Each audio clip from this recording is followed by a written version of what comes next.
back to the Talos of Tech, EV Tech, whatever. They said I could be canceled. But you know what? Right. I'm not canceled. I have died before.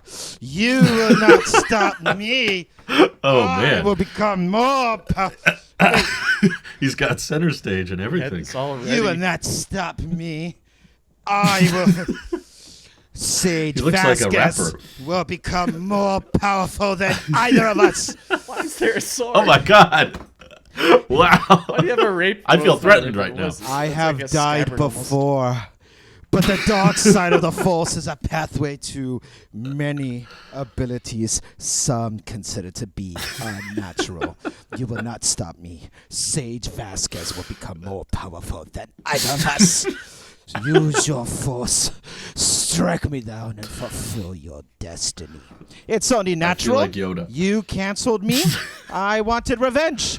Remember what you told me about the Sweeneys? Good. Mike and Drew, good. Use your anger. Strike me down. Okay, I think I got enough Palpatine. My mouth hurts. I went now through he has a so sword. much. Nice. I went through so much. I'll never join you. I'm the only one that actually can. Oh, okay. He's got the saber. But mine glows blue. Who shall Mine be does go the blue when it has batteries. Darth Elusive. What you need is a lightsaber with a hand crank to power it. No. So yes, I am back from the dead. I have died before. Welcome back, Randy. Ah, thank I don't you. know if you caught last I did, episode we and did first of all, without you, but I did, and for the record, because you all like to cancel me. How dare you, Mike? Disappointed in you. You don't know that I film with the 13 Pro. I talk about it almost every day. I like to do the little, he has a 14 Pro. Nah. I just forgot. I don't know. Again, You I don't hate really me. remember. You hate this. Oh, okay. Sure. Okay. I'll continue All this right. narrative then. I Why not? apologize Yeah. in I thought he advance. was going to say, I don't really listen to you guys at all. No, I wait just for my turn talk, to and talk. then you guys say words, and whenever I stop hearing words, I start I wait saying for my words. turn to talk too. Yeah. Sorry for all the That's fair. moving with center stage. You might want to. I don't know how you're going to fix that in post, Drew, but I'm Nope. okay. I'm set here. So maybe full screen. I don't know. Anyway, hi guys. I'm Full back, screen, Randy. and Welcome back. I'm sorry about your USB-C situation. Weird. I posted a thing on Twitter within this past week, not knowing. At that point I had not seen the podcast yet. That I favor USB or Lightning over USB-C, but I just meant aesthetically. Your guys' situations about what port is what is very, very first world problem. I don't know that struggle. So, but look, listen. And also Mike, I'm glad you're liking Apple Music, and I tried out classical, by the way, since I saw have you the talked free about it trial. in my Discord. Yeah, it's basically what they advertised. It's just classical music and all that. Just nothing too interesting about it. Yeah. I listened to some Beethoven, some Bach, some what's his name, Debussy? I forget. Debussy. Listen, did you see that family? We're gonna keep it, family friendly here. But there's a Family Guy skit. It has to do with Debussy, and Bach, and they just type in. If people are curious, search on YouTube. Don't type it. No, don't type anything in. Whatever he's going to tell you to type in. Because it's a play on words with Bach and Debussy, and anyway. But I have not tried it yet, but I think I said on podcast that my son falls asleep to Frank Sinatra, like that's his thing. So we I don't tried. think that's on classical. My wife downloaded classical to see if it would work for him, and he's a cool little dude because he falls asleep to classical music. So that's quite the something. My favorite thing is that there it is. they don't even On have iPad Mini. Well, yeah, they don't even have an iPad app for it yet. So it's just Of course not. the very silly. That would require iPad OS to do something. Yeah, and also I disconnected from the internet for this very podcast, so it's even more interesting with you're offline. It's just a great user experience. It actually is organized decently well. I do get a little bit confused after I click into an artist. I guess they are all artists, but basically whatever artist I want to listen to, Beethoven or whatever, and then like some of them aren't even the original pieces. It's just covers or remasters. Yeah. So someone else basically coming in with a violin or piano or anything like that, and almost verbatim, note for note, at the exact same times, recreating it, in which they do a good job. But at the same time, like, okay, this is great for like curating all the classical music. When are we gonna get one for like all the jazz music though?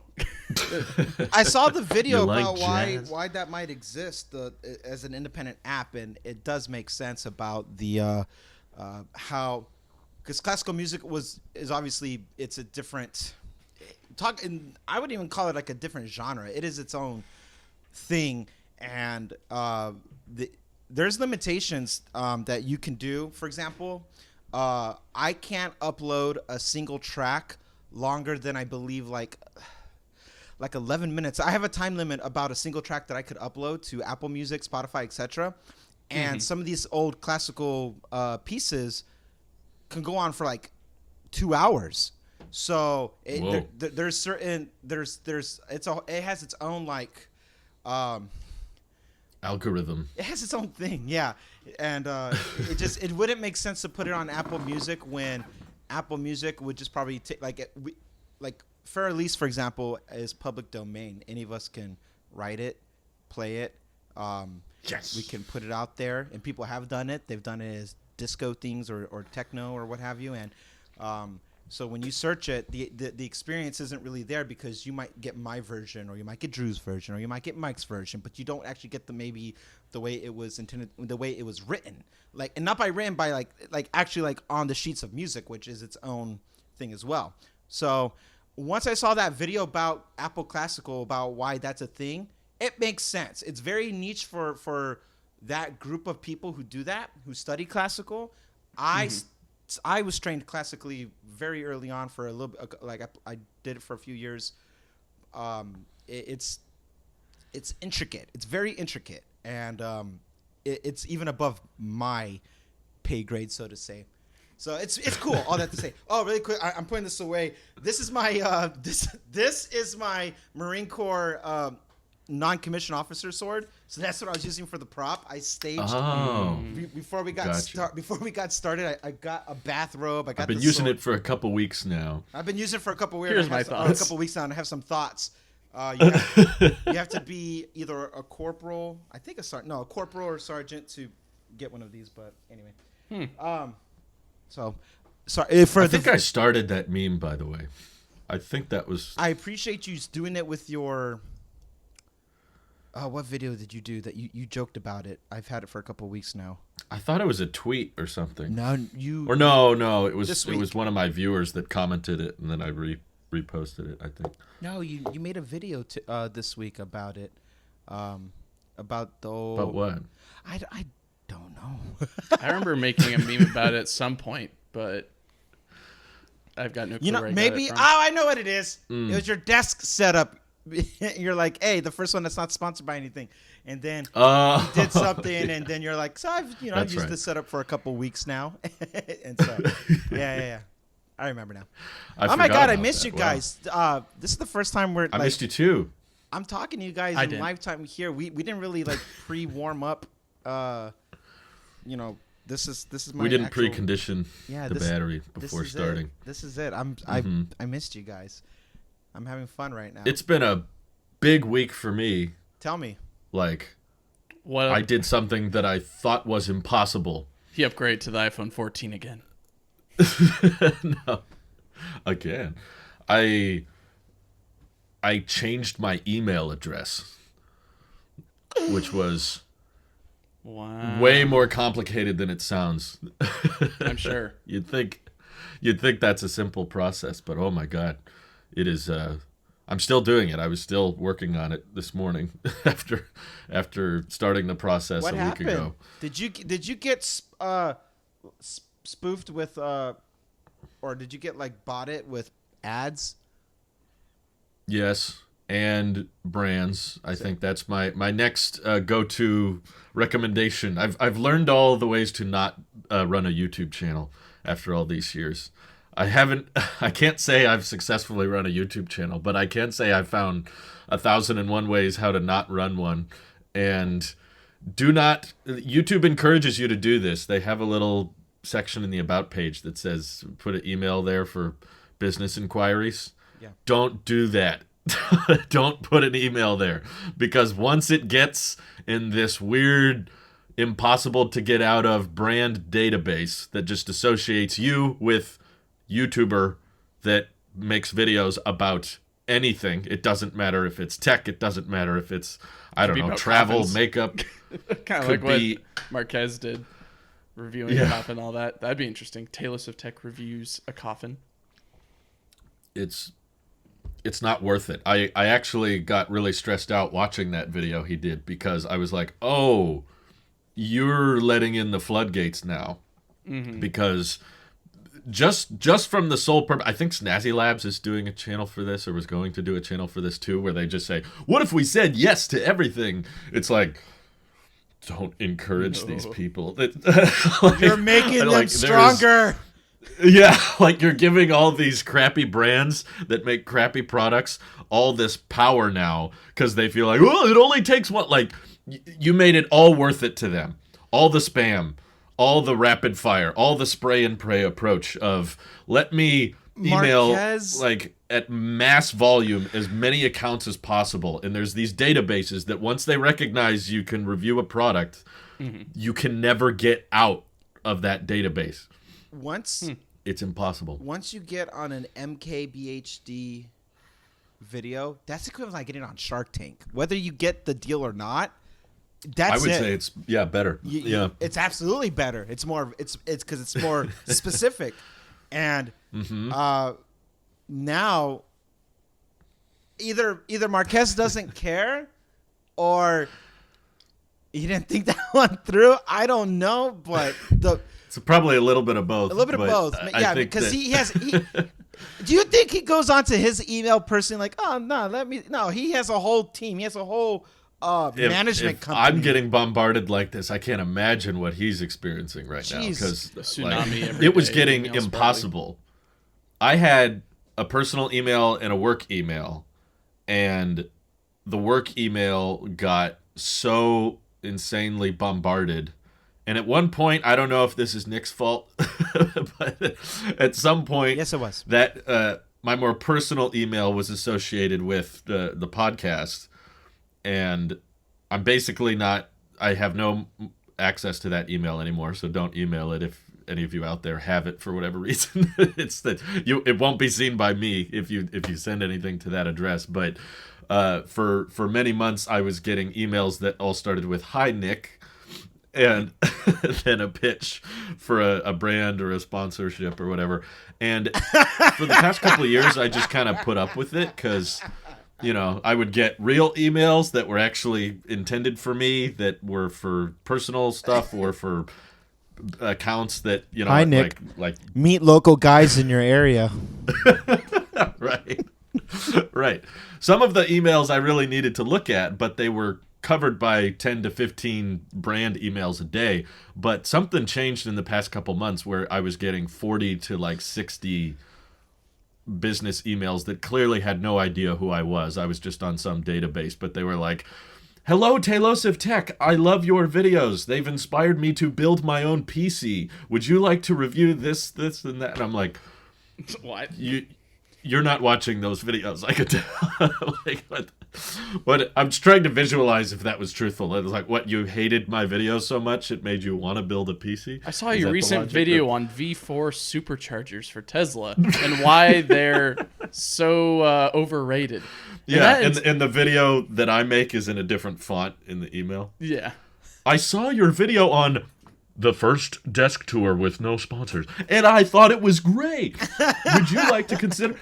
And it was getting so bad. Like this wasn't even the spam filter. Like the spam stuff was even worse. But the stuff making it into my inbox was so incredibly horrible. I was like, okay, I just can't even use my email anymore. This is getting ridiculous. So I had to go into every single, Apple ID, Google account, YouTube, all of the channels, all the managers and the primary owners, the PayPal, Venmo, utilities for all the house. I had to go through everything and update it to a new email address, which is never going to be made public.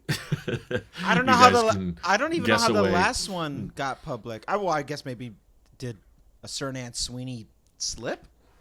I don't know, but all I know is I got like 5,000 emails that start with "Hi Nick," and I don't know how that happened, but no, I don't know. He probably put it somewhere. Maybe it was on the website at some point when we did that. I don't know, but it's so refreshing now to start from scratch and like just starting know a that new all these YouTube emails channel, which I'm happy to announce today. Oh no, we're still going strong with this one. I actually worked really hard on the YouTube channel for this podcast over the past week. I organized the individual series as playlists. So if you just want all the podcasts from 2020, there's a Series 4 playlist, and it goes in order of how they came out instead of the regular entire podcast playlist, which puts the newest at the top. This is the inverse. So it's easier to walk down memory lane. Series 5 is 2021. Series 6 is 2022. Now we're on Series 7. So it's a bit more organized. I did the same thing for the EV podcast. And I'm grateful to kind of start from scratch because I didn't have to transfer over all of the YouTube channels that I've ever made this time. I just transferred over the active ones. So now when I have to choose my account, when I log into YouTube, there's only a couple channels instead of 50. Yeah. So it's kind of nice. Like how you somebody put on when I watched your desk tour thing, someone goes, "We are witnessing Drew's minimalism arc." And I feel like this is encompassing of that as well, about just cleaning up and extreme focus. 1,000 no's for every yes, and this is another one of those. It's good clarity, and you're future proofing. I'm saying no to lots of things now. Yeah, I mean no. No. I had a feeling it had to do with spam because my Gmail, which is not associated to literally anything, but on accident, you want to know how old my YouTube channel is? Gmail was in beta, and I had to be privately invited when I started a YouTube channel. Well, I didn't start it, but when I had an account, and all I had was a Yahoo one.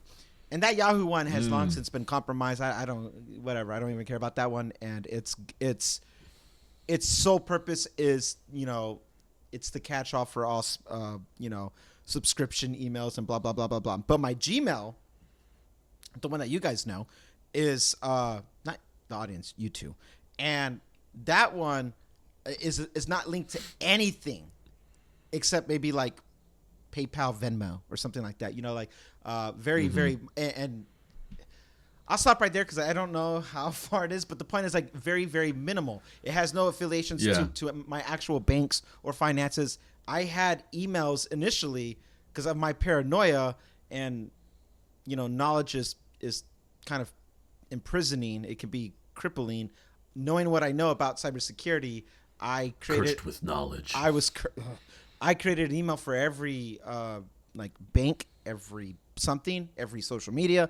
I went far out, but my personal one got compromised within the last couple months, a few months ago, and every day I get 50 emails, and I'm like,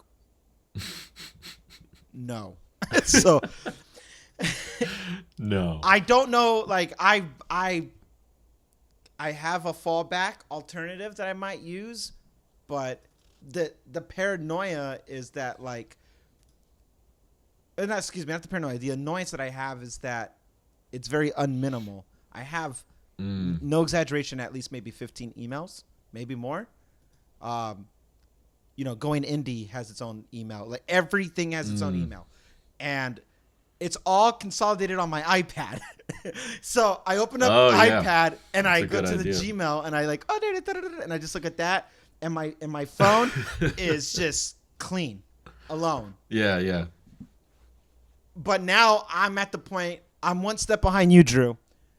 I think I need to move my iCloud account. I need to move it because my primary email.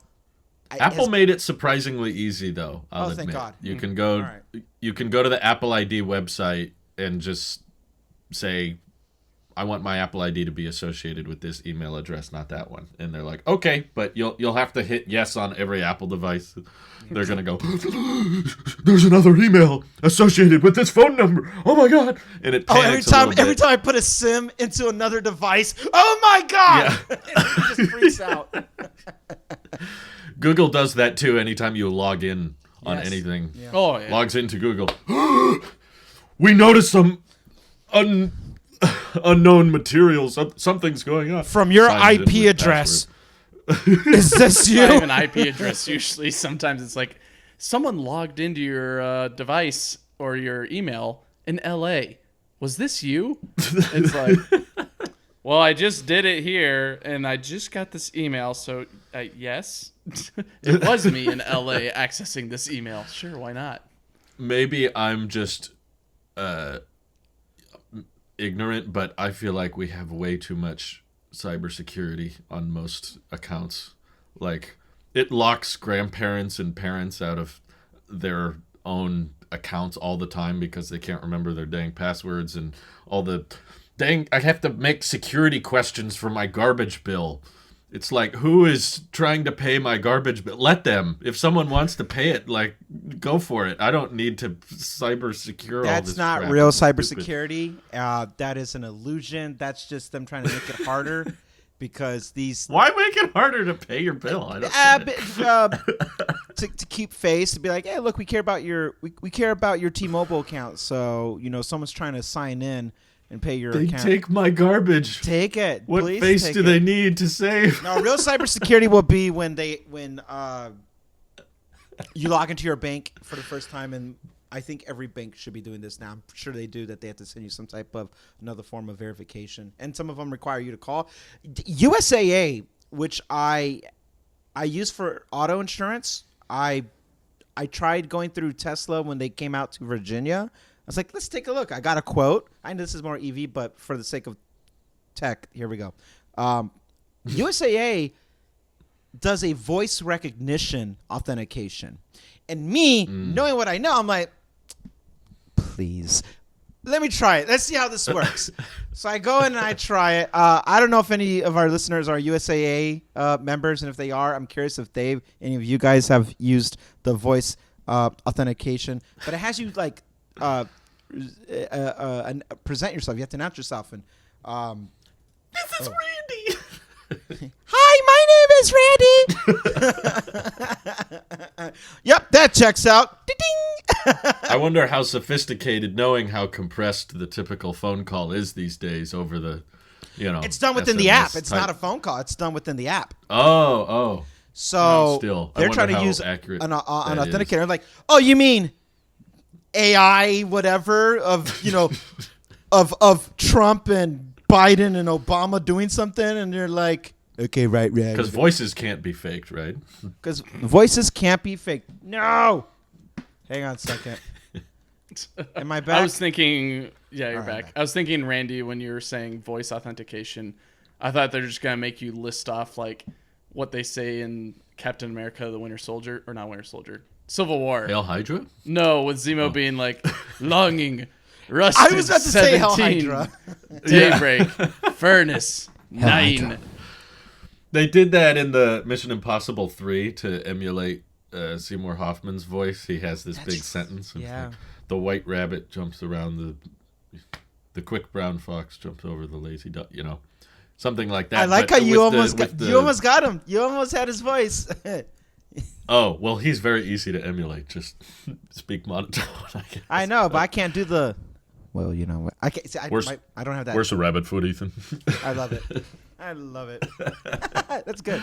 But I feel like that's as pointless as the reCAPTCHA things these days, because you can, with enough voice recordings and an AI sampler, you can do the text-to-speech thing. I feel like that would probably trip it up. reCAPTCHA is not meant for us. It's meant for on their back-end servers. Why do I have to fill it out all the time? Because what they're looking it's for. not for me. Because what they're looking for is cursor movement.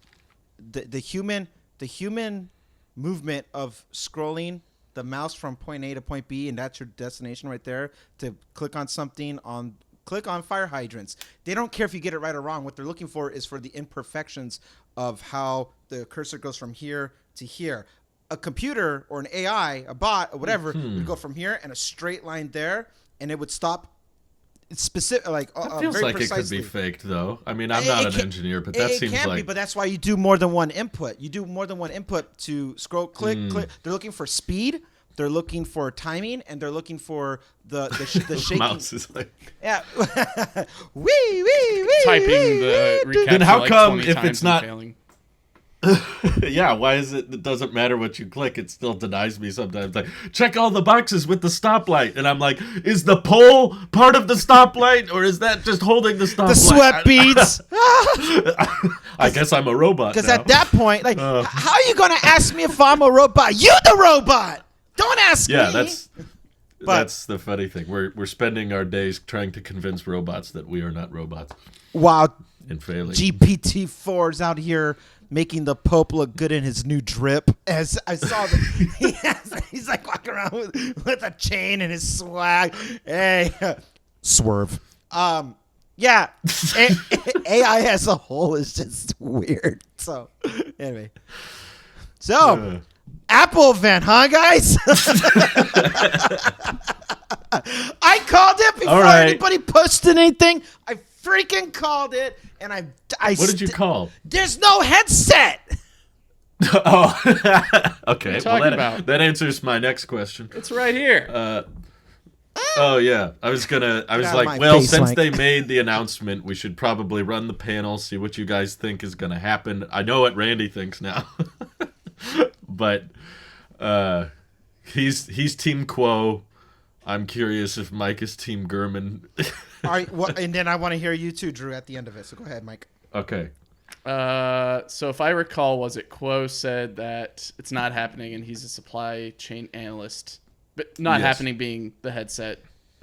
Yeah. I still think that they could announce a headset, but just not start production for a while. That's good. I don't know if that is Apple's style. I forget if they've done that before, where they announce They something have. and then Yeah. just AirPower, don't. Well, iMac Pro. yeah. Apple Watch, was unveiled iPhone. like 6 months, I think, before it started shipping. iMac Pro also 6 months. HomePod was like 8 I'm months. thinking like on the scale of like a year or whatever, because if Quo's not Oh, seeing wow. any activity in terms of supply CarPlay chain, next gen. yeah, Oh, basically, that's it's, kind of.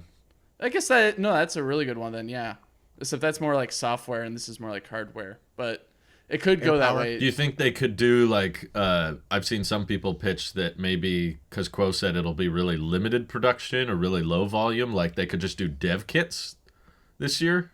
I thought that was like- the rumor right now that dev kits are being displaced everywhere for people. Somebody to check better out get and that all air freshener Oh, because I'm no. smelling a lot of crap right now. This is all a bunch of baloney. No. Melanie sounds I- really good right now. But I got to admit, there's a growing percent of my brain feeling like Randy's right, and this is just a different. It's a way to weed out sources at Apple. They're like feeding false information to try to catch people to see who's revealing things, Done and it before.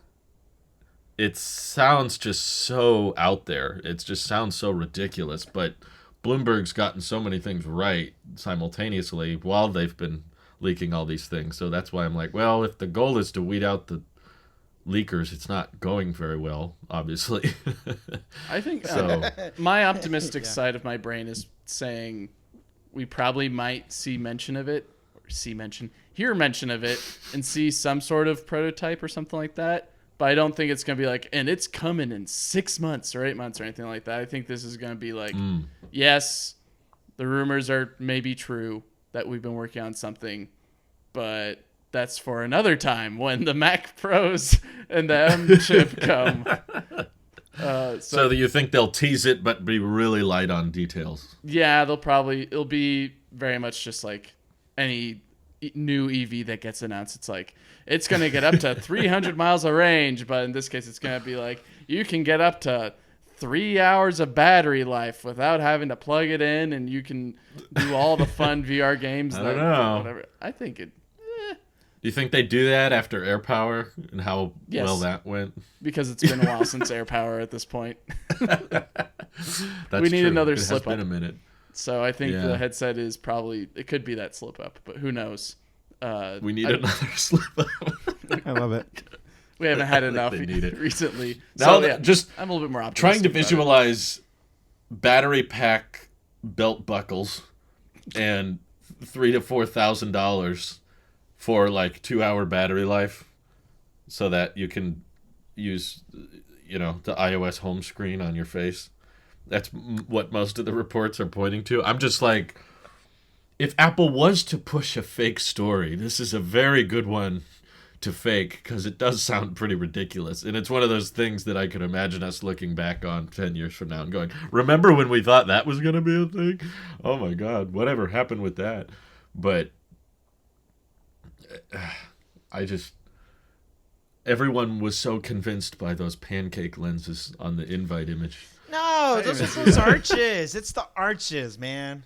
Those arches. I think it's either that or like when the reveal comes, it's gonna be like an Apple Watch, but like you're looking at it from like the steepest angle possible, so that it's like No way. The most confusing angle they could think of. yeah, so that you get this arcing going.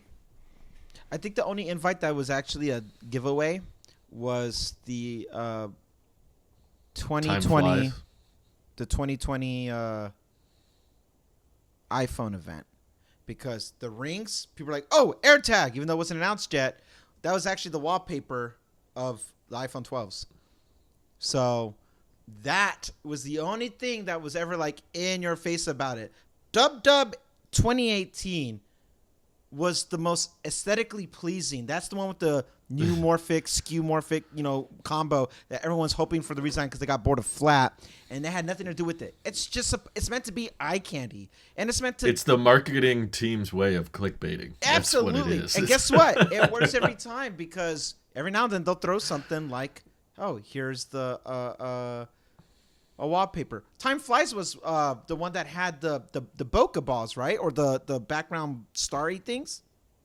It was just the iPad Air wallpaper that's all whiny. Yes. The giveaway was the slogan. That's what I didn't think. I thought it was going to be an iPhone event, but Time Flies was like they did the watch and they did the iPad Air. That's right. So people were like, time, air, flying, and I was like, is this coincidence or intentional? It's kind of a stretch in my opinion, but yeah, I remember specifically arguing about the Dub invite last year because people were trying to say that it was missing purple, red, and orange in the circle. That whole They thing. were like, that spells pro, and I was like, you're grasping. What a stretch, man. What a stretch.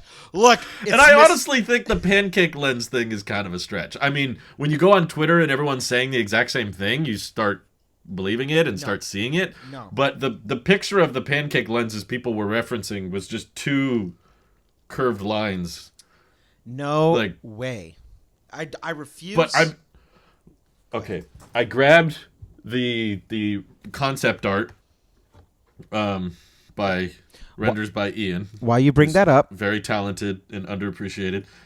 And he holds it up to the invite, and the lines match so perfectly. Oh my goodness. It's confirmed. Freaking Ian, how dare you get in my head? Now I'm thinking about it. But no. It has to No, be it's not going to be. It's not It going is. to be. There's no way. But it is. What, Mike? It is, though. It definitely is. No. I'm looking at all these pictures of lenses on Google Images. Nope. And It's so true. Nope. It has to be. There's no other Heck explanation. no.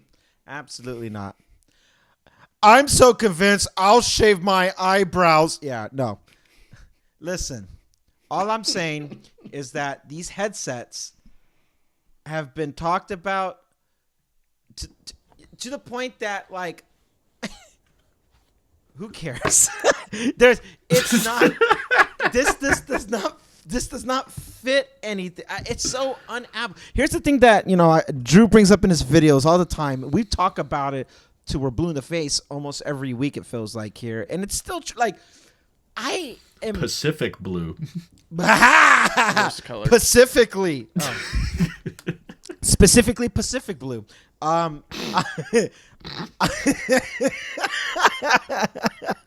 Swallow, don't spit. Swallow it.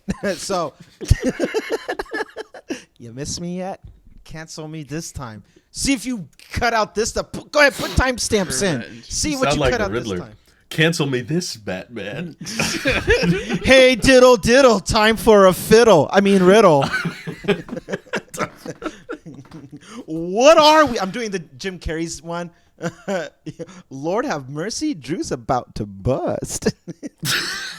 I'm reading the chat. I'm so mad at my AirPods right now. They keep disconnecting. I've had to turn off Bluetooth on everything except my MacBook. You're using old school AirPods. Yeah, the pros kept disconnecting. They wouldn't connect. That's I because think it has something to do with my Apple ID, unfortunately. no, you need to buy this one. That's what you need. No. Yeah, you do. No. Yeah, you do. That's Okay. not Or it. you just So- get a headset. So Stop much it. simpler. Headset? Did somebody say headset? Dub 2023? There's no headset coming, guys. Here's why I'm so convinced. There's no headset Okay. coming. Because even when it comes to software adjustments that we like, oh, that's how they can use Dynamic Island. That makes sense. And they approach something from a way that we never saw. When it comes to a headset, like, it's pretty black or white for us about like what the intent. The headset's not meant to be a good paperweight.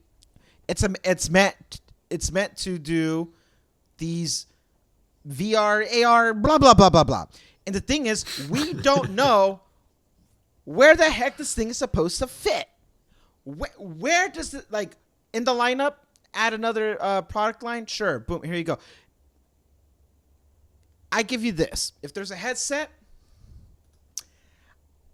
it's going to increase like Apple Arcade Plus or something like that. Like, there's no way I see this being like a fundamental reimagining of iOS or any OS that's in existence right now, because maybe except for iPad, because everything is so optimized and it works so intentional. tvOS works perfectly for tvOS. The watch does its thing for what the watch is meant to be. And even our wearables communicating with the iOS ecosystem, and then the greater just Apple ID ecosystem, they all have a specific purpose. A headset being this revolutionary whatever just does not add up. Glasses make sense. Google Glass 2.0, but for Apple, that makes sense about trying to attack it, being a new wearable. Wearables feels like the natural evolution of where we're going to go for tech. But a headset is not a wearable. It's limiting. It's and I know we're talking Gen 1 here, but it's stagnant. You're going to have to stay pretty stationary. Even if it's like, oh, no cables, I have no strings to hold me down. It's still a safety liability that you can't just go walking in the middle of the street like, hey, look, I'm chasing dinosaurs. Smack, get you. It's just not going to happen.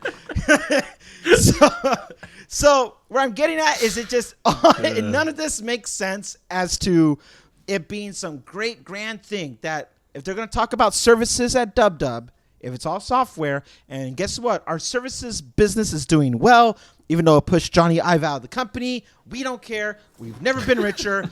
And with that, I want to introduce some extensions. Here's a bank for the Apple Card. Here's a headset for Apple Arcade. Here's a physical newsstand for Apple News Plus. Whatever, like we gave you Apple classical music for Apple Music. Like, here's how we are extending it. And the headset is going to go to Apple Arcade. At most, I give you that. I have no idea, and I have no no way believing It better that. come with like free arcade for life at $3,000. Heck no. Heck no.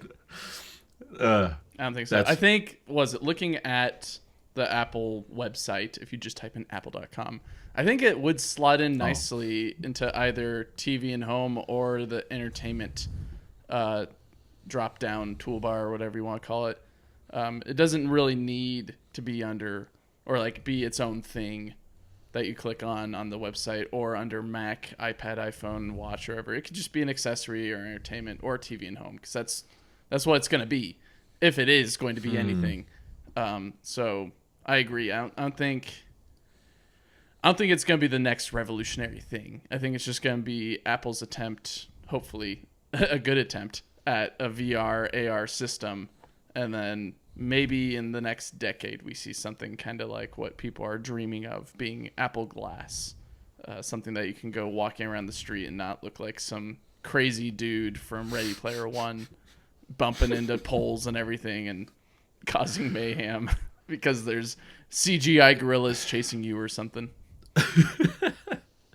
It feels like a boardroom decision to me, like if this is real.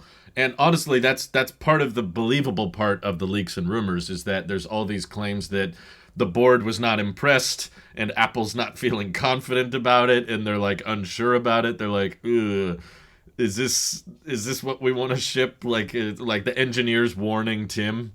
And I remember the quote Tim Cook gave about he wants to release one last major product before he retires. So maybe he's just going to retire the day after they unveil this thing, so he can be like, okay, all done, we did it. And then it's he just blew a bigger hole in the bottom of the sinking ship, and And my job is to get it at the bottom of the ocean. Instead of pointing the ship in the right direction, he just threw it in the complete wrong direction and then dropped a grenade in the hole in the bottom. It was like, see ya, suckers. I got my stock options. We recycle those at the Apple store, Parachutes off So- like a Bond villain. Yeah, it feels like somewhat believable, because I have to admit Apple's done a lot of things in the past couple of years that I think are dumb, that I think were not like You a take that singular back. vision. The Apple sheep says what? Randy imagines yellow iPhone. You take that back. But It's beautiful. Completely disagree. it feels like one of those boardroom compromises, right? Because I think you're right. I think based on Tim's comments and stuff, they clearly want the glasses to be a thing.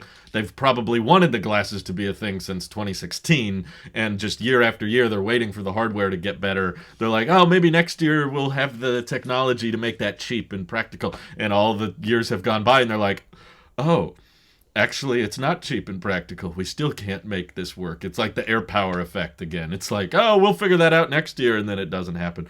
I think that's probably what went on with the glasses, but they've sunk so much money and time and engineers into this mixed reality XR OS, whatever you want to call it. So the board is like, how about instead of the glasses, because that's too hard, let's just do a headset, and we'll save the glasses for later. It doesn't feel like you have that. Is that Steve Al Jobs Gore? effect That sounded anymore. like Al Gore. It'd be good for the environment. Yeah. I feel like Al It Gore's just driving. feels like it feels like I don't know, what do you call it? When you're a kid and you're fighting with your sibling and your mom comes up with some middle ground offer, A compromise? but neither of you really like it. It's the mom compromise is what this feels like. It's like someone at the boardroom meeting was like, okay, well, we can't do that, but we can do this. It's just $4,000, and we'll sell it, but no one's gonna buy it. That's okay.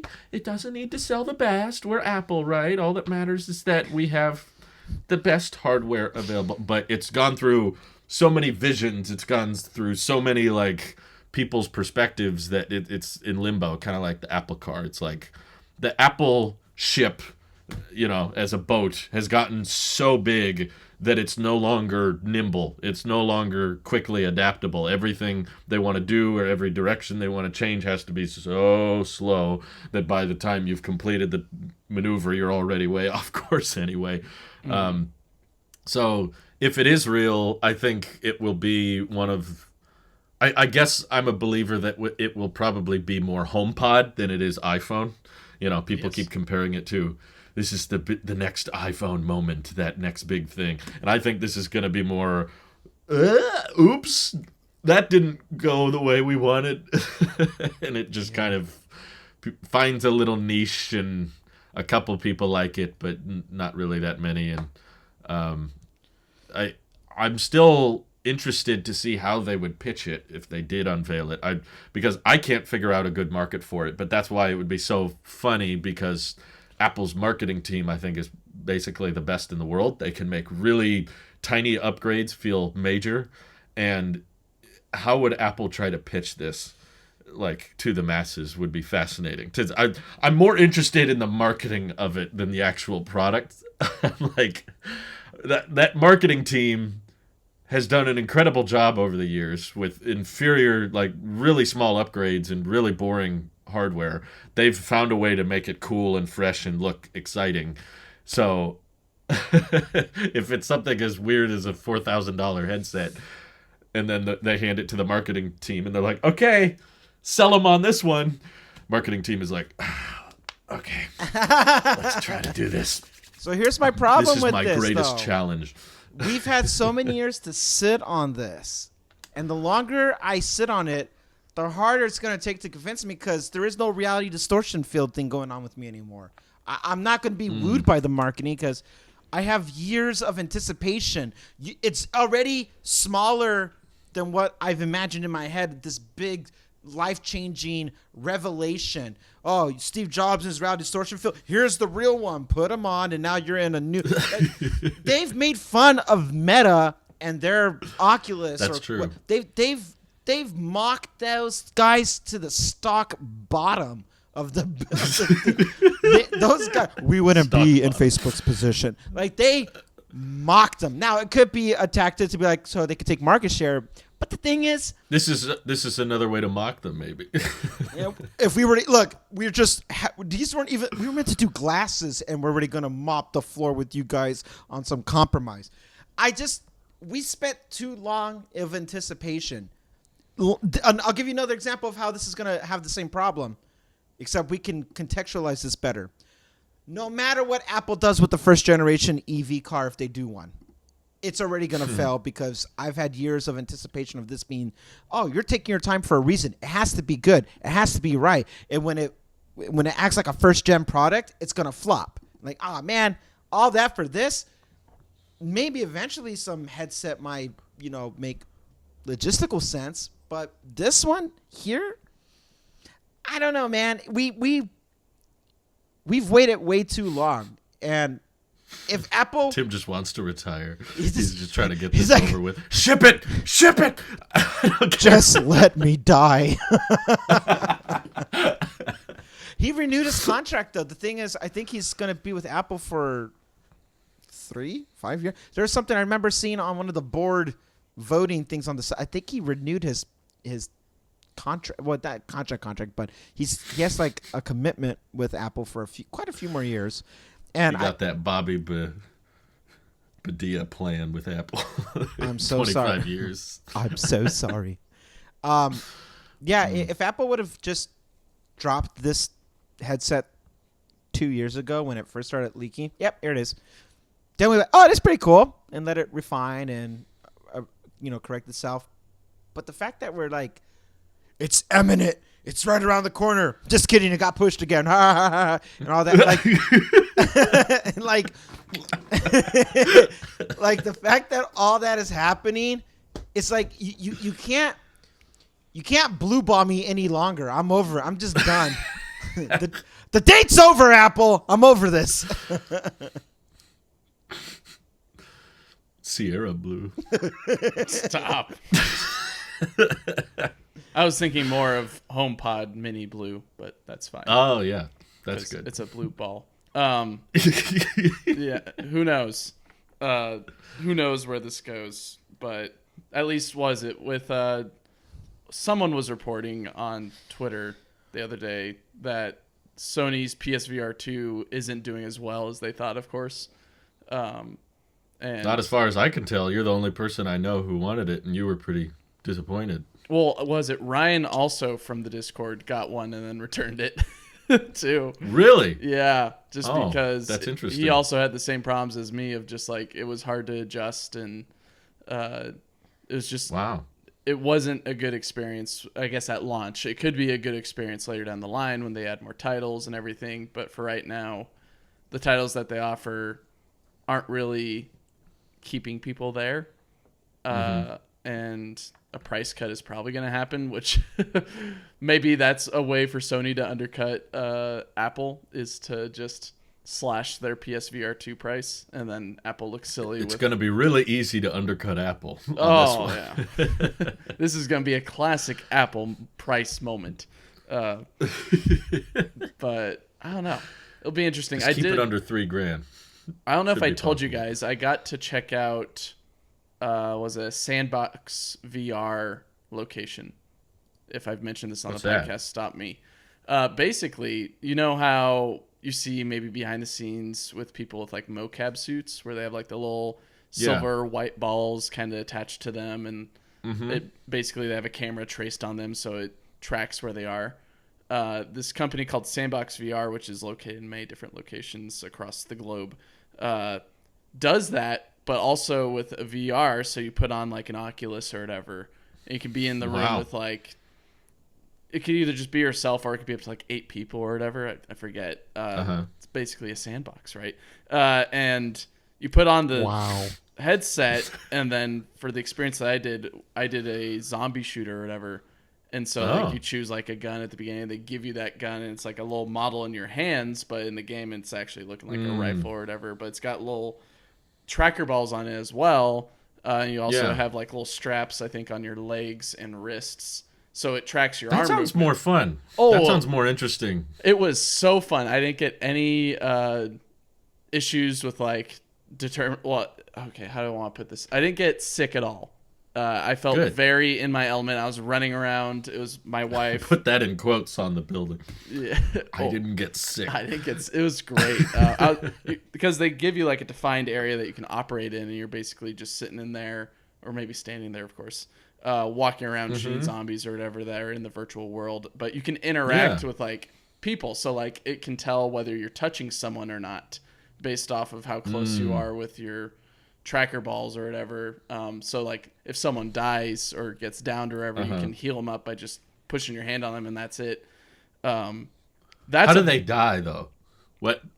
Can't you just keep running around? Yeah, you can still run around. It's just your player model is now like red and glowing instead of, I guess in our case it was like a black. Your guns stop firing or something? Or? I think that too. Yeah. Okay. Because I was like, that's what I would do. I would just, you're dead. No, I'm not. Yeah, but stuff like that, I think Apple can maybe capitalize on, like the at-home experience of what Sandbox VR offers right now in a store. Is ability to like tag up with others, whether it's in person or not, using cameras, sensors, whatever you want, iPhones, iPads, whatever you want integrated into the system to track different people's locations and how they're interacting with themselves and how that translates to the virtual world. That is a way to level the playing field in regards to just like for decreasing sickness, in my opinion, because I never got sick at all. And that would make it a better experience than what other competitors are offering in the space. So stuff like with PSVR 2, where it made me sick just because things would twitch around and they just wouldn't. I would expect something there and it's not, and my whole reality just gets distorted from there. But to quell that with just, I don't know, other ways to track the human body is, I think, the way to go if you want something like a VR AR experience that's successful. Otherwise, you end up with a PSVR 2 that is probably not doing well. Or any of the other VR systems out there, Oculus, Steam, anything else like that. Just it needs more thinking. It needs more engineering on it just to make it something that's worthwhile. And like what Randy was saying, you need to be sold a little bit better on the experience rather than just it's just another VR system that has its quirks, but still isn't the best. This won't help Apple Arcade if that's their intent. It's just not going to happen. I mean, they've got to know that, right? I could be swayed a little bit though if they offer like a whole lot of different titles that are both interactive on the level of like Oculus, but then also unique on the level of Sony. I think there is a case to where I would try out this headset and also Apple Arcade, just purely on the experience that I am observing or that they're selling that is actually worthwhile for my time and money. I think the sandbox thing you did is the way to go in my view. I think that will always be more interactive, more fun, and you just can't emulate that experience at home very well fundamentally, because you're like covering the user's vision, and everyone's going to have a different office layout or a different living room. And if you have a sandbox style approach, you can build in like real barriers that match to the game you're playing, whether it's zombies or hover junkers or whatever, and you can run around with real people, something you go out and do with your friends, like, you know, old fashioned arcade, not Apple Arcade, but like basically futuristic laser tag, I guess. Yeah. You know, laser tag with VR headsets. I think that will always be more engaging because you can put physical objects in the room that match up with the game, and you can have a larger environment opposed to run around the living room and try not to trip on the dog or the couch or the, you know, try not to fall apart, and trying to connect with people online. You can phase right through them. You can grab right through them. Whereas in the sandbox thing, there's a person there. You can't phase right through them. I think, which is why, I know that the sandbox approach is always going to be more limited because it's something you go out and do with friends opposed to something you can do at home at any time. But that's, I guess, why I don't have a big grand vision of what VR could be used for, mixed reality could be used for in the future, is because I think it's mostly just something you do every once in a while for fun, but not like a daily use type thing. More, it's not as casual or as convenient as mobile gaming or console gaming or PC gaming, and already those are, console and PC aren't as popular as mobile. So it's like the convenience factor, I think, is where Apple's already present. They make more money than anybody just off mobile gaming. So the idea of getting into all right, let's cater towards the people who spend $3,000 to $4,000 on gaming setups is like, I have a really hard time believing that's their end goal, or that there's got to be some other market, whether it's external monitors for your Mac and having more screens to look at, but then it's like a 2-hour battery life, and is that going to look better than just having a real display? Will it be cheaper than having a real display? Not really. I mean, I don't know. I'm fascinated to see how they would pitch it, because I can't figure out what the market for it would be, but that's why I still keep coming back to the Tim just wants to retire thing. Just get this out so he can be done. Sure. Maybe go ahead, Randy. No, finish your thought. Oh, well, I was gonna depart a little bit, maybe interpret this WDC online invitation or whatever a different way. What if it's not mixed reality? I mean, it kind of goes against like what supply chain analysts look at and all that, because they'd probably catch this immediately. What if it's a curved display? I saw some people suggesting that. Okay. I saw that, and I was like, that might happen. I mean, yeah, you're right. We'd probably hear about it, but that's almost more believable than the headset. It makes Apple TV make more sense. Or a new TV. What if it was Pro Display XDR hasn't been updated in Could be 4 that. years. Could be Pro Display XDR or XDR. Maybe the with Pro Display. It'd be the perfect time to announce curved. Mac Pro with the silicon chip. They've had 4 years with it now, right? Yeah, don't you think? Like, can we agree on that? Do we all expect hardware at this event, or? I would say yes. Okay. Yeah. Now, We got like whether MacBooks rumored, Mac Pro rumored, that kind of thing. whether we see it during the keynote, I don't know, but I think during the June week or whatever, I do. I would not be shocked to see some type of hardware, something or another, because bare minimum, what I feel like Apple will start doing, and it will confirm even more about later on in the year, and everybody will, have to go change their shorts afterwards. But we need to address that thing. That thing. Oh, yeah. I So- think that'll be a site refresh, personally. Yeah, I know. I'm not saying specifically AirPods Pro. I held up a Lightning port for our listeners, but I don't know. I feel like hardware, like instead of cold turkeying this on an iPhone immediately, start releasing more peripherals and start releasing just Like the Siri remote, got it. just keep doing that. Roll it out incrementally, and June would be a good time to do that. And That would be so exciting to me, because that would mean so much more than the leaks and the rumors, or like people talking about the iPhone getting USB-C. But to actually see Apple just start quietly shifting more of their own accessories to Type-C. Just be like, oh, by the way, maybe when the new Mac Pro drops, we get USB-C mouse, USB-C keyboard, and then USB-C AirPods Pro as a site refresh. They don't draw a lot of attention to it. Maybe it's not even a newsroom post, It just shows up in the accessories page one day. AirPods Pro with USB-C.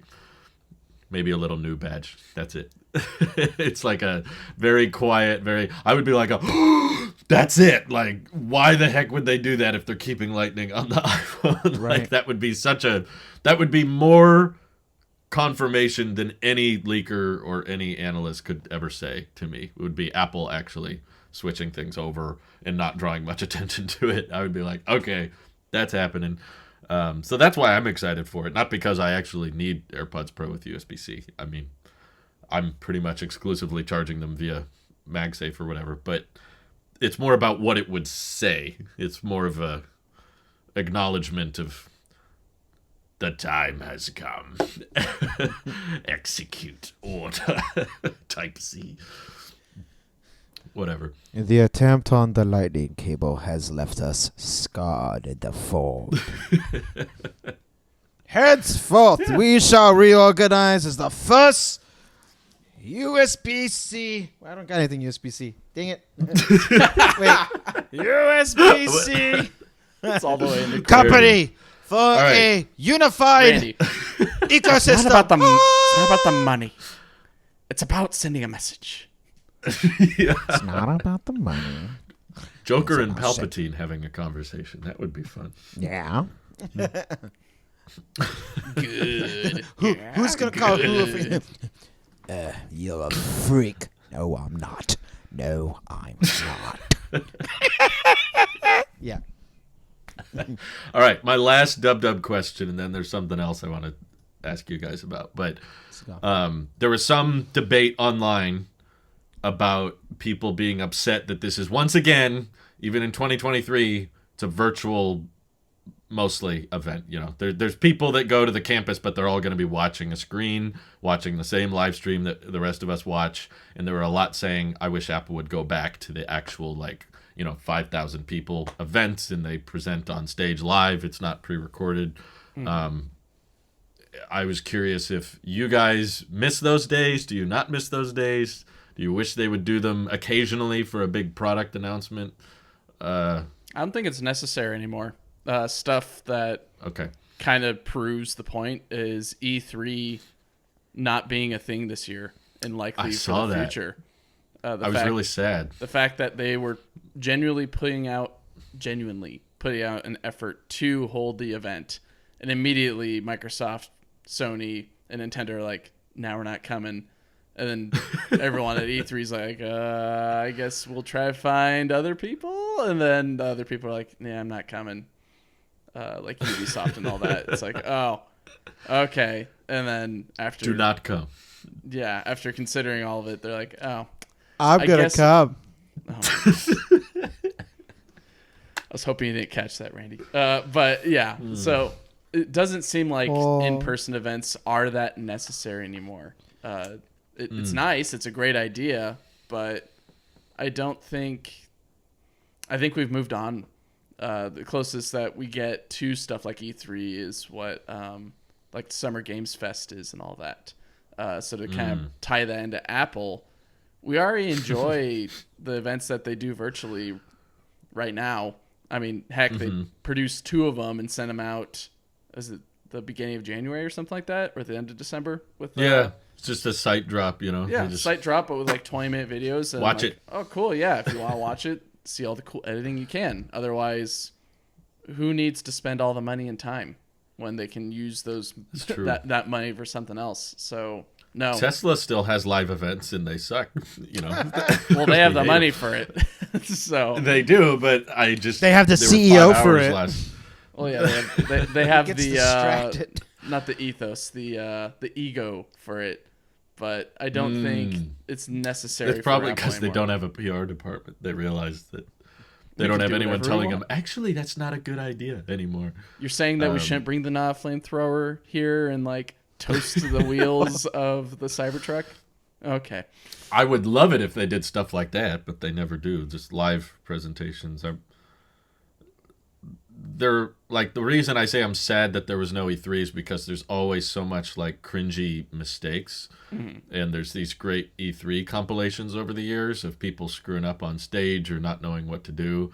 And it's really awkward and it's funny to watch. And I feel like that's what a lot of people liked about the Apple live presentations, is it felt more real because they would make mistakes and they would have, let's go to backup here, you know, or it's just that feedback, that whole crack marketing team, right, the laugh track basically, $10,000, or and $1,000 for the stand. Whoa, ooh, like it's fun for us, I think, but I think it's everything against what Apple likes. Apple likes the control. They like to know that they can have multiple takes. People don't misspeak.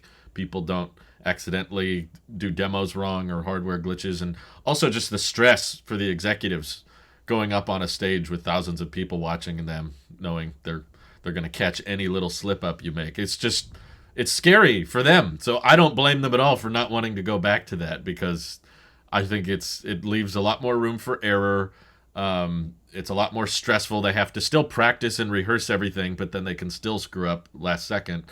And this allows them to take multiple takes. They don't feel as stressed. They know that it's going to stream at the exact same time for everybody. There's less room for error. So I don't think when we ask for those comebacks, like, people are thinking much about Apple's perspective. It's like, from their perspective, the pre-recorded stuff makes far more sense. From a certain point of view. Cheaper. Yeah. But people just go, well, I'd like to get invited and watch one in person. It's like, okay, 99% of the people watching the event have always done so online anyway.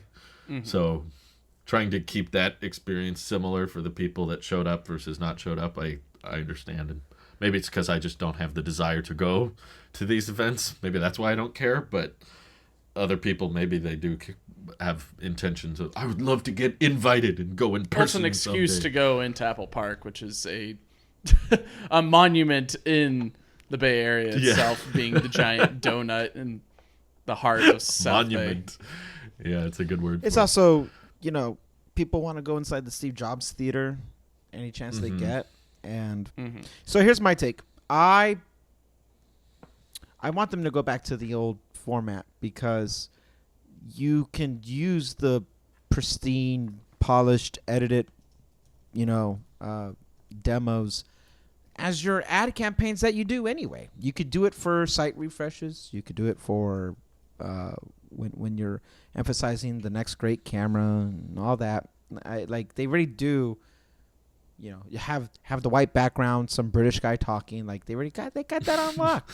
They got that on lock. But there's something very. Apple was more exciting, in my perspective, when they had that human element about connection. We are social creatures, even if we don't want to go or we can't go. Like, we act like we got the invites. We're only in a commercial. Doesn't mean. But to be invited and to go, we yearn for that camaraderie. You want that community in person, and they compromise by having, hey, come watch our pre-recorded thing, and then we can talk about it afterwards. To their credit, we see more Jaws and Craig afterwards do interviews almost every year now. They'll sit down and who's to say and all that. Like, they are more sit down interview one-on-one with people, but when you go to like a concert or when you go to Sunday mass, A Sharks game. Oh my goodness, I'm so sorry, Mike. 11 games attended, 11 games lost. A Sharks game, a concert, church. It's not necessarily the subject itself. But I'm trying to say is that like you want the community. There's a community. There's a human element there, and Apple announcing Holy Water 2. No, you're going to church after the Sharks game because you you need to go pray some of this bad juju away. Basically. Preach, pastor. Preach is like we'll get up next time. Yeah, but to have There's a to joke have in there. I know there is a joke. To have a live feedback and a gauge, I think is needed. We can watch it from afar and still like be like, oh, hey, did you look at that? But there's still ultimately there's a disconnect. Drew, what if you don't live stream your reaction? You just record your reaction and post it. It's not the same. You could be I'll be in the chat and we'll do a live premiere and I'll comment with you guys. It's not the same. There's a cool back and forth in the moment feeding off of it. Now, granted, the stakes aren't as high for you, but... Well, I have a chat that I bounce off, too. Apple doesn't. It's like... No, but to me, the live presentation isn't that different. There is an energy difference that happens up there. And to be the presenter or the host of a thing, there is... there's a way... You said that these keynotes, we look at it from the perspective of Apple, not from the audience. On that same note, from Apple's perspective, those keynotes aren't for us. It's advertisement. It's free advertisement. We're going to do this thing. We're going to put on a social thing, and then people are going to talk about it for the next 3 months because we made it a big deal. So from a business standpoint, everything's fine as is. Hey, here's our new events, and it's very controlled. But that never changes the outcome of you make a fanboy or a fanboy even stronger Apple sheep when they get to go to these events and see in lifetime. I saw him speak with his. It wasn't a pre. There's just a bigger community there. Now, I like the pre-made stuff. I like looking at the different angles of Apple Park. But now I've seen Apple Park enough times. I'm over it. Like I didn't like we drooled over the cool cinematic. Whoosh, we take privacy very seriously. Like they do all that fine. But going on stage and actually good morning. What is Steve Ballmer? I love business. Yeah, and he's just up there. Developers. Sweating like I love this company. Like yeah, but see, we're laughing at him there, not with him. But there's no such thing as bad PR. I would argue many different ways there is. I know Tesla stock is up pretty. And you may believe that, but I don't think Apple believes that. No, the thing is, I'm making the case about why they should come back because Apple, I think they're kind of gathering what you're pitching though with the hybrid approach because people are still going to the park and they're watching the event and then afterwards they take pictures with Tim and they get to check out the hardware. So you get that stronger in-person feel where everyone gets to, I met Craig, I met so-and-so. They get their clout chasing done. There's no human element, though. Craig is at his funniest when he's bouncing off the audience. Even if he slips up. That did not hurt sales of Face ID products at all. It didn't hurt anything. Some YouTubers got... Who's to say? Maybe it did. It didn't. It didn't. Apple has never been stronger as a brand today. And we know Craig to be the way he is because of the live events, not the pre-recorded ones with pre-written jokes. And I don't know. We got a lot of memes out of these checking how cool the is laptop that? Yeah. The wind while he's running and yeah, slow but mo. that's I feel like you taking could still off and all that. Yeah. Yeah. So we talk about a different level of humor there, but it's to me, bottom line to this, it's missing a human element that Apple probably doesn't care about. That, hey, I we bring you agree. to the park. It's a human element they don't like, which is flaws. Mistakes. Steve Jobs would be the first I know, but Steve Jobs would be the first person. Back in my day, he wanted to Dan was making demos. that joke to me this week. Nice. He, I'm just he saying. said, Go ahead. why is there so many yellow iPhone ads everywhere? He texted me this on Wednesday. And I said, it's pretty sad. And he said, Steve Jobs is weeping. That's what I love it. I love it. I'm just like, I trust the brand more when you show me even a hiccup. Now, it's bad PR in the moment, but like, if somebody stutters or stumbles, we see past that. We do it all the time. We do. Like, Not others. we do though. it. Not everyone does. Yeah. That's fine, but There's for the same reason, Randy. This is why they don't allow comments on their YouTube videos. I think that provides kind of a human element, but they don't like the like the they fact turned that off they can't turned off control the reviews. narrative. They turned off reviews on their website. for the Feedback same and everything. reason. Mm-hmm.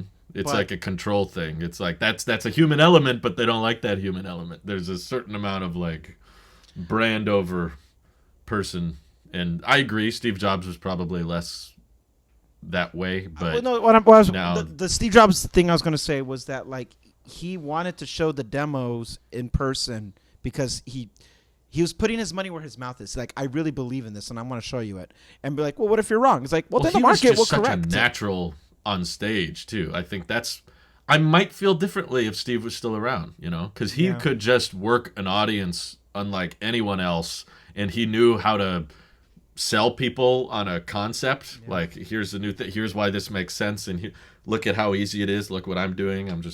He was just the master of the demo in the keynote, and I don't think anyone else, even Craig, really has rivaled that level of confidence and charisma that Steve had. And in today's Apple, which is more corporate, more how are we going to help our shareholders? I feel like this is when the company's more brand than person, and we can argue all day which one is better, which one makes more sense, but ultimately I think that's just how they are, and the pre-recorded makes more sense to me than what they're doing now, than what they used to do. But maybe if Steve was around, they would still have that, because I feel like that's why people watched Apple events in the day, was to see Steve. I did. It wasn't. I remember Yeah. the first keynote I saw him live when I realized this was Same a with thing. Blue's Clues. I love Blue's Clues. I Pacific watched Blue. I watched Steve Jobs for the first time when he did the 2009, I believe, iPhone event. That was 3GS. Yeah. What? Because he never messed up. Yeah, He but- was always so smooth. Even when he made a mistake, he made it cool. Like, he was like, so I guess everyone here is using too much of the Wi-Fi. I need you all to shut off your devices. Do you want to see the I can demos or wait. no? Yeah, he just had such a smooth, he was cocky is what it was. He was just Sure. very full of himself, and that played in his favor in the regard. That man was made to give keynotes, basically. He also He he, was also so good had at it. this way of like, just, he would say things as if it was a matter of record instead of being like an opinion. Like, yeah, who would want to use a stat? No, we're gonna just this is how it's done. And like the way he would. Are you getting it? Yeah, he has a way of just amping, and there it is. Yeah. He's a showman. He was a showman, and I give you that. There will never be another Steve Jobs like that, and that's because that was his baby. He loved this more than anything else. He was not an engineer. No, he was a showman. was- No. He was a showman No, he was first. not. and he found a way to humanize. Maybe that's what it is, because he humanized the tech. in a time when we were scared of it. The handle is inviting. Grab the iMac from the handle because then it welcomes you to touch it when you don't really understand technology. We humanize these devices that we sell because it's about the user experience. And I He can fit them in his pocket, put the MacBook in the envelope. I want to just do pull all it these out. things and voila. And I want that same attention to detail when it comes to interacting with the people, the outside the campus.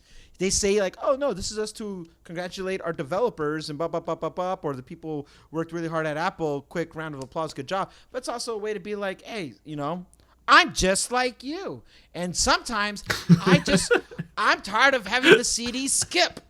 I didn't want that, so we made a music player better than an MP3. I yelled at a bunch of people that fixed it for me. And That's here right. It is. I'm just like you. Jeez. That's basically what he did. Yeah. Yeah. Well said. I agree. Well, hopefully You guys something have gets final- announced. Yeah.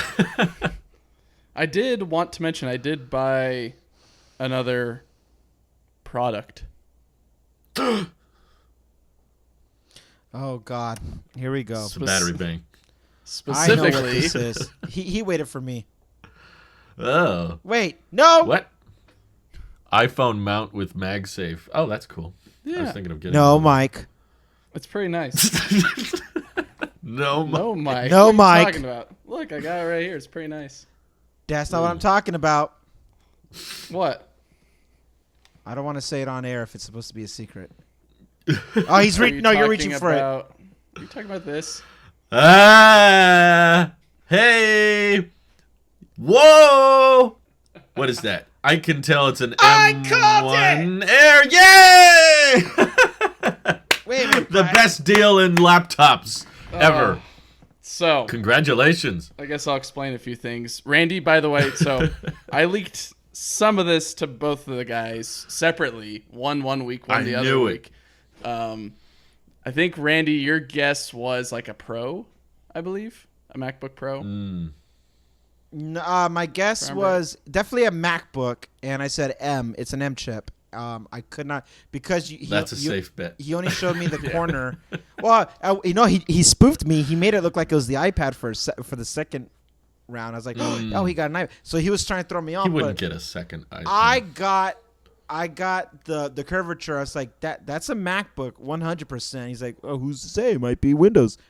He was trying to throw it off, and Wow. I was like, maybe it's an M2 MacBook Air, maybe MacBook Pro. It's definitely an M chip and he was like, why do you think it's a Mac? I'm like, because you're moving. You're doing this thing. You need to be at the ready. It's definitely there's no way you're breaking ecosystem now. I couldn't pinpoint it. Obviously I couldn't from the corner of it. I couldn't assess. And he went really quick, womp womp like that to me. I could not tell, but I was like, that is silver, right? That's not space gray. The space gray. Is it space gray? Well, I can't tell. That's You think this I is can Space see it. Gray? that's gold. Yeah. It's gold, baby. Oh, it's gold. It's the lighting. Yeah, so that's what the funny part was, is I showed like a tiny bit of it, and Randy's like, oh, that's silver. I'm like, not even close. Are you recording on that MacBook too? I am right now, just for testing, just to make sure everything's Okay. good. But I was like, don't send me 2 angles. That's going to take forever. 2 angles. No, I think I guess before I explain more things, Drew, I think you didn't say anything. You just said, I think I know what it is, but you didn't give anything away besides I knew. it's probably a laptop. I could tell by the box. Yeah, I guess for Drew, I showed the flashed box. the box at me last week, and I was like, You flashed your box at him? I flashed my box at Mike. It's getting oddly weird. And What's anyways, happening now? Like, congratulations. let me just translate. Yeah, so many people are going to ask, why do you have this? I'm going to be doing some traveling. And to continue doing stuff, specifically podcasting and then some other personal computer stuff, I can't really take the Mac Studio with me. or at least I can't really plug it in because there won't be a wall socket to plug it into. So True.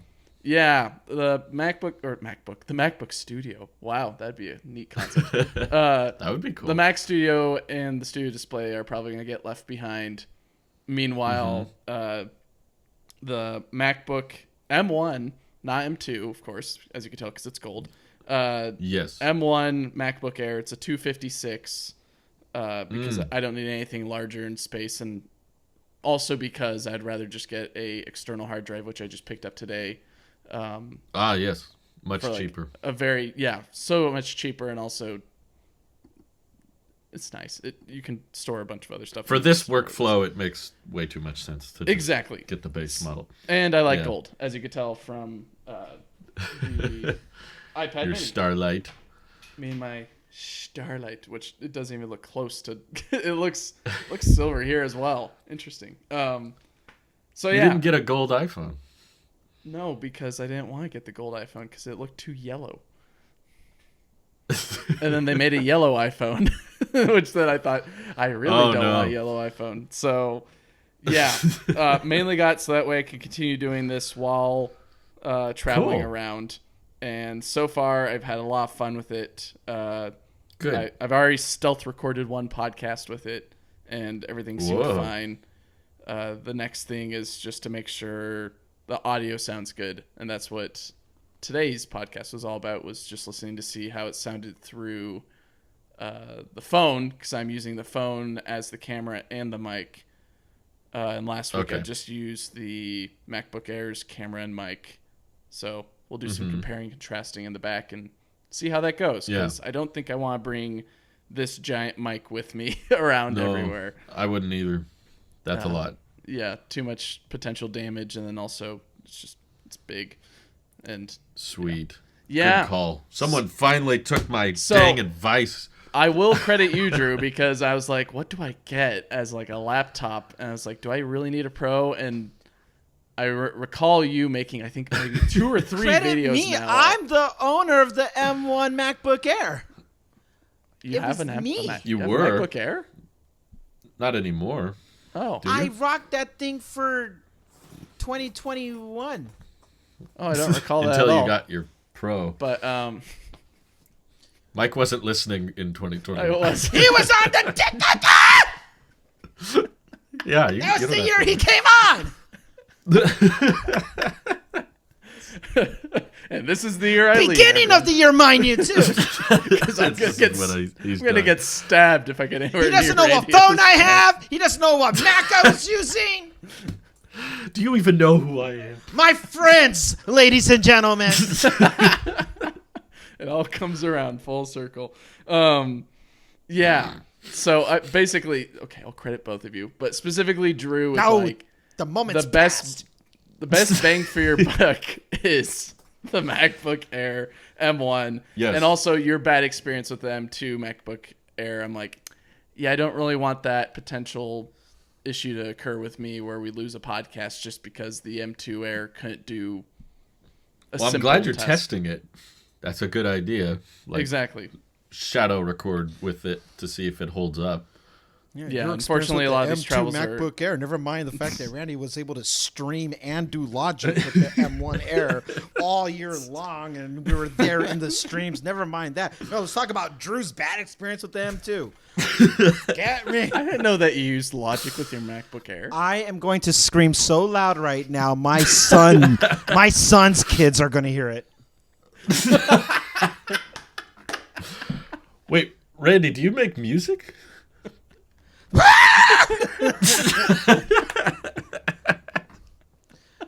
My closing thought is That would be a great outro. It's like the music starts playing. Oh, right how after. dare you!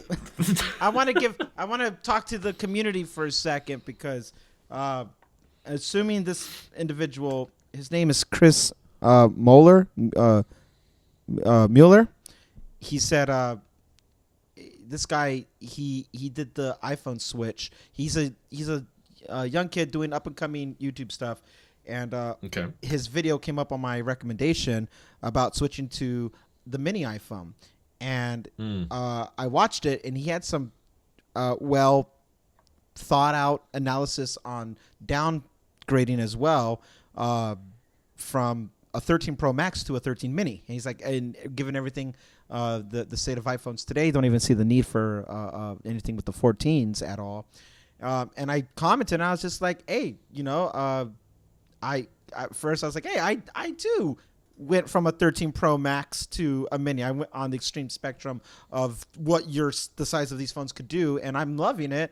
I'm glad you're loving your phone, and great video. And he responded like, oh my God, Randy Vasquez from Teloso Tech watched my video. Oh my God. And so I just want to say, shout out to you, Chris. 1, love the video. Keep doing it. 2, you never know who's watching. And 3, moral of the story, don't get a 14 or think about like upgrading like these phones. With Mike getting an M1 MacBook Air, people are downsizing, whether it's in generation like Drew or in footprint like me or Chris here. The state of Apple is one of longevity that I am glad other people are doing this. It's so easy to just put money out there, and they're like, why not? I saw one guy tell me, why shouldn't I upgrade? I worked hard for my money, and that's why I'm not saying don't do it. The point that I think everyone is trying to... That's because you should downgrade. You worked hard for your money, and you should get it back. Practice good discipline with understanding that, like, when is something enough? And we're at the state now with iPhones, with software, with cameras, with battery, with like no phone should give you an issue about getting you through the day, and no camera should be bad enough to be like, I can't make out the image of this thing. No software should be like, it's unusable. And like save some money while you're at it. Like at the end of the day, we're all kind of stuck in a cycle if that's how you want to, paint that picture.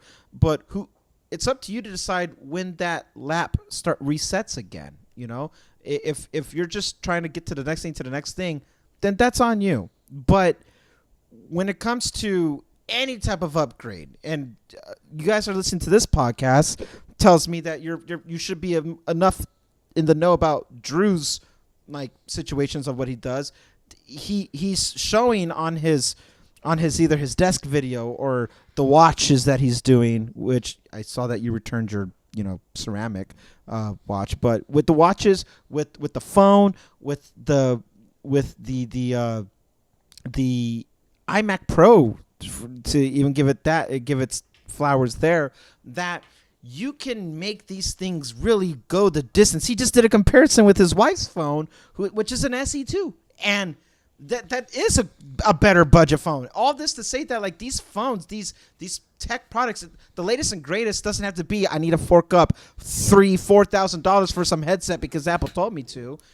It's okay to admire it, but it's also okay to just kind of go against the grain and say, I'm going to get an M1 MacBook Air because it makes sense for what I do. If you're a student, I mean, we talked about Ryan earlier. This guy defends iPad every time we bring it up, he defends the iPad, and as a student, he's like, I love my iPad Pro.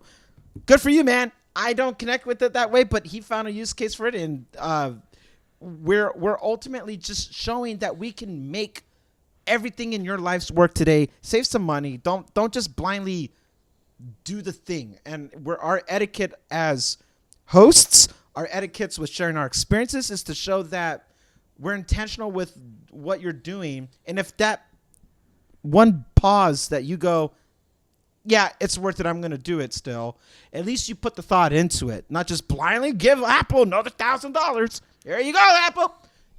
Do you need Apple One? Maybe for family purposes. Who knows? Nick? Are you Nick and Sweeney? Stop it. Get some help. Just, practice good spending habits and have good etiquette when it comes to your purchase decisions, because one of these days you're going to look back, and maybe right now it doesn't matter, but when you start to add up how much money you actually spent year after year after year from the moment you were able to start spending your own money, you start to go like, I've given Apple tens of thousands of dollars. Me, I'm talking about me. I've ran the numbers. Tens of thousands of dollars. I have a spreadsheet for that. Yeah. Drew shows like, what happens if you would have taken that and bought some stock with Apple instead? Who knows? But at the end of the day, just, make good decisions. And I like that I see other creators, fans of the shows, and maybe fans that aren't of the show, but like just other tech enthusiasts today in 2023, I like to see them talk about things like a 13 mini, a now soon-to-be 2-year-old device, and how it still runs strong today. And Drew's, practicing what he preaches with the iPhone 10 or the SE2. Like, that makes me happy about the tech community today because there is nothing exciting. We're trying to speculate if there's a headset or not. There's nothing exciting about it. So let's use this time to just get together and be like, all right, good habits, everyone. Good habits. Everybody's doing it around. Good job, Mike. Good job, Drew. Good job, me. Good job, Chris Miller. I did also want to Good job, mention guys. that this is certified refurbished. And specifically, Yes, that was my next question. yes, Through it's Apple? also through Apple, and then I also, Okay. with help from a buddy who works at Apple, got a employee discount. So it isn't even certified refurbished discounted. It's also employee discounted. So Nice. it's not job, like man. it's not what you Can see. you share the out the door cost, or is that private? I'd say it's in the 760, 70, 50 Range? 40. It's in the $768.32 range ballpark. It's somewhere Give in or there. take. It was enough to where I'm like, this is a justified purchase if it's that. That's good. like, That's really if it's good. A basically up to date product taken care of by Apple. I get 1 year free of Apple Care because it's a certified refurbished product, and I get an employee discount on it, and I don't really need that much storage on it, and it's an M1 chip. Of course. That's great. Why would I'm so not? proud of you. Yeah, I love it. I love the gold. The gold look. So that's, Now my suggestion will be to get rid of the studio and studio display. That's going to be my next push. baby. Oh, I love the studio display in the studio. But what's Dumpster. Just please throw don't, it. please don't Nick Offerman it. What was it? Oh, what's pretty funny is even when it came in the box, which the box is across the room. I'll bring it in maybe for the next podcast. But even when the box came in, I took a don't want picture that of it box. and sent it to my buddy who got me the employee discount. He's like, "Is that pink?" I'm like, "No." And then I took it out and boxed No. it and took a picture and sent it to him. He's like, "Okay, now it looks silver." I'm like, Yeah. I don't know. Apple colors these That things gold very is weirdly. deceitful. It looks different depending on the color temperature. Well, like the in gold, the starlight, whatever else. Like all of room. It's Apple's not true tone. Yeah, It's false tone. the iPhones, the iPads, and the Macs all just have colors that, like, on the site you think, oh yeah, that's a good color. Like it'll always look like that, right? And then you get it, you're like, why does my laptop look pink today? And then the other day it's silver today. So Yeah. I guess buyers beware. That's if what you one of buy my, gold or whatever.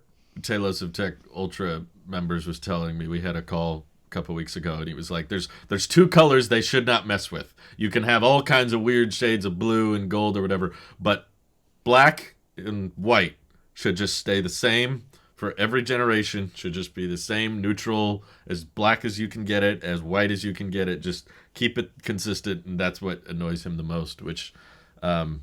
Speaking of, thank you, by the way. He actually had a very specific request. He wanted A Pacific Blue Randy to request? read... specific. He wanted Randy to read or give him a shout out in the voice of Donald Trump. Is that possible, Randy? I'm put you on... I'll put the name in the chat so you can read it. This guy. But he was like, I just would love to hear Randy's Trump impression of this voice. And I was like, I will ask him. I can't guarantee if he will do it or not, but I will ask. I know the last names I can do, but oh, you're breaking it down for me. Whoa. Okay, so I don't know if that's right, Mike. I don't know. Hang on a second. I will do the shout out. Wait. I think it's Jahasiel. Jahasiel. That's what I say. If he Jahasiel. doesn't correct me. Okay, so Jahasiel Parra-Castañeda. Okay. Shout out. That was smooth. And shout out. He's a Talos of what? Ultra. And remember the state Trump is in right now. Yeah. In New York, right? Okay. He's an Ultra member? All right. I mean, when you look at all these members, okay, folks, believe me, we see a lot of members, a lot of fake news out there, folks, believe me. But when you look at Jahasiel Parra-Castañeda out there being an Ultra member, it's the best member. The best member. Quite frankly, okay, folks, I'm not saying this. Other people are saying this. There's a lot of new members coming in there, but Jahasiel's doing great. You're doing great. Thank you for your membership. Believe me, I know a lot. I say this behind bars, okay, folks, but but when you look at other members, they're not doing great, and I know quite a bit of members. You're doing great, No. Mr. Parra-Castañeda. I love that. We're not going to build a wall around you, okay? Believe me. Holy crap. Wow. Okay. I think you need You're doing a great. new It's huge. stream notification sound, Drew. Specifically, just the soundbite of Randy. Huge. Yes. Great. It's going to be wonderful. huge. Thank you, Randy. You're a great member. I think he'll Ultra. be very, very happy for that. Awesome. And now it's on this podcast forever. And Yeah, now you're going to get forever more Ultra remembered. members signing up and like, pronounce Oh, my God. name next. You got this guy with a very, very long name, folks. Believe me, very huge name. He's got the little squigglies over his name. I've seen a lot of squiggles, but the Castañeda part, huge. Believe me. Wonderful. What's He'll be funny is I ecstatic. just did all that and I can't. These headphones aren't playing back my voice. I have no. I could not calibrate my voice. I'm going That off was of good. memory and. It what- sounded very, very Trump. All right, Randy. Yeah, I have to go. I have another Talos of Ultra member that needs their name spelled out. I mean, when you look at Mr. we look at him in the village of Agnesy in Wales.